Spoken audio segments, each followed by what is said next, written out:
नमस्कार दोस्तों, Maurya literature and politics में आपका स्वागत है।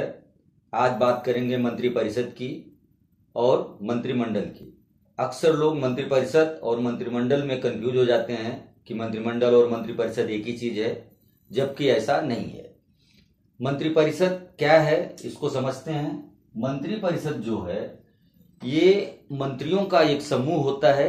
इसमें सारे तरह के मंत्री समाहित होते हैं, चाहे वो कैबिनेट का मंत्री हो या उप मंत्री हो या कोई और अन्य मंत्री हो।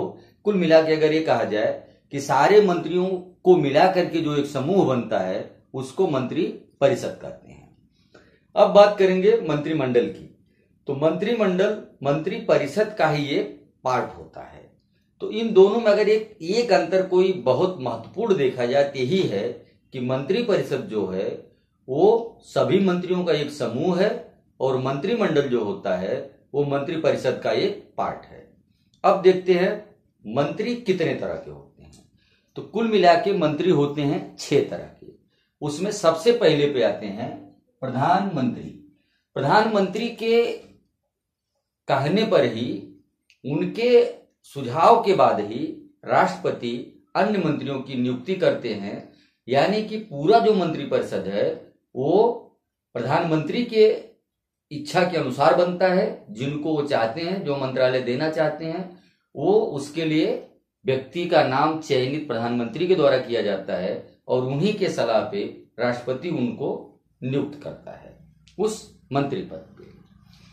अब दूसरा आता है मंत्रिमंडल, या इसको बोलते हैं कैबिनेट भी।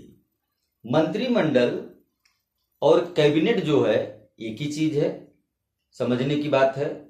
और मंत्रिमंडल जो होता है इसकी संख्या सीमित होती है।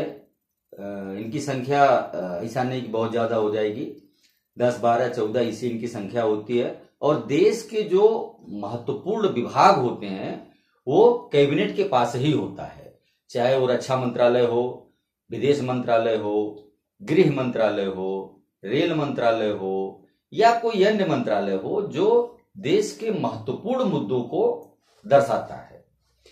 अब क्या है, इनकी सप्ताह में 10 दिन में एक बार बैठक होती है और मौजूदा स्थिति के अनुसार ये देश के प्रति अपना डिसीजन लेते हैं। जैसी भी स्थिति चल रही होती है उसके हिसाब से अपना डिसीजन लेते हैं। कोई भी कानून बनाना है नया, कोई पुराना कानून खत्म करना है, तो उन सब में जो योगदान होता है वो मंत्रिमंडल और कैबिनेट का ही डिसीजन होता है, जिसके तहत सारा काम आगे बढ़ता है। अब उसके बाद आता है राज्य मंत्री। राज्य मंत्री 2 तरह के होते हैं। एक होता है राज्य मंत्री स्वतंत्र प्रभार और दूसरा होता है राज्य मंत्री। तो जो राज्य मंत्री स्वतंत्र प्रभार है इसका एक अपना विभाग होता है। ये स्वतंत्रता के साथ काम करता है, इसीलिए इसके मंत्रालय के साथ में स्वतंत्र प्रभार जोड़ा गया है। तो ये किसी दूसरे मंत्री के प्रति जिम्मेदार नहीं है, बल्कि ये सीधे प्रधानमंत्री के प्रति जिम्मेदार है। उनके प्रति इनकी जवाबदेही बनती है। और इनको, जो राज्य मंत्री स्वतंत्र प्रभार है, इनको कैबिनेट की बैठक में आवश्यकता के अनुसार बुलाया जा सकता है, शामिल किया जा सकता है और नहीं भी किया जा सकता है। ये क्या है, मंत्रिमंडल का, कैबिनेट का अपना एक विशेषाधिकार है कि किसी को बुलाना है राज्य मंत्री स्वतंत्र प्रभार से या नहीं बुलाना है, ये कोई बाध्यता नहीं है। अब उसके बाद आते हैं राज्य मंत्री पे। राज्य मंत्री के पास कोई स्वतंत्र प्रभार नहीं होता है। राज्य मंत्री मंत्रिमंडल के और राज्य मंत्री स्वतंत्र प्रभार के सहयोगी के रूप में कार्य करता है। अब आगे आता है मंत्रिपरिषद का जो 5वें तरह का मंत्री होता है वो होता है उप मंत्री, डिप्टी मिनिस्टर। जब नाम के साथ ही उप लगा है, डिप्टी लगा है, तो ये क्या है, इससे सिद्ध होता है कि किसी न किसी मंत्री के या किसी न किसी मंत्रालय के तहत इनको जोड़ दिया गया है। वो उसके अंदर में रह करके उसको सहयोग करेंगे, उसके कार्यों को संपादित करेंगे। अब 6वां और अंतिम आता है संसदीय सचिव, जिसको बोलते हैं पार्लियामेंट्री सेक्रेटरी। पार्लियामेंट्री सेक्रेटरी की नियुक्ति केवल संसदीय कार्य को सुचारू रूप से चलाने के लिए किया जाता है। इनके पास और मंत्रियों की तरह से कोई ऐसी पावर नहीं होती है, यानी कि बहुत कम शक्ति होती है जो संसदीय परंपरा को सुचारू रूप से चलाने में सहयोग करती है।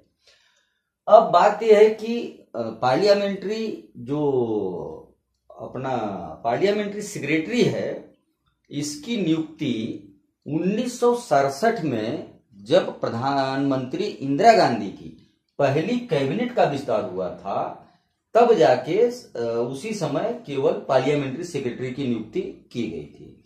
उसके बाद देश में जितनी भी सरकारें आई, उसमें किसी भी सरकार ने पार्लियामेंट्री सेक्रेटरी की व्यवस्था अपने मंत्रिमंडल में नहीं की है।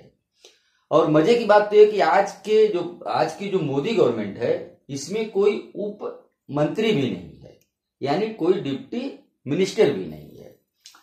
तो अब बात कर लेते हैं थोड़ा मंत्रिमंडल की।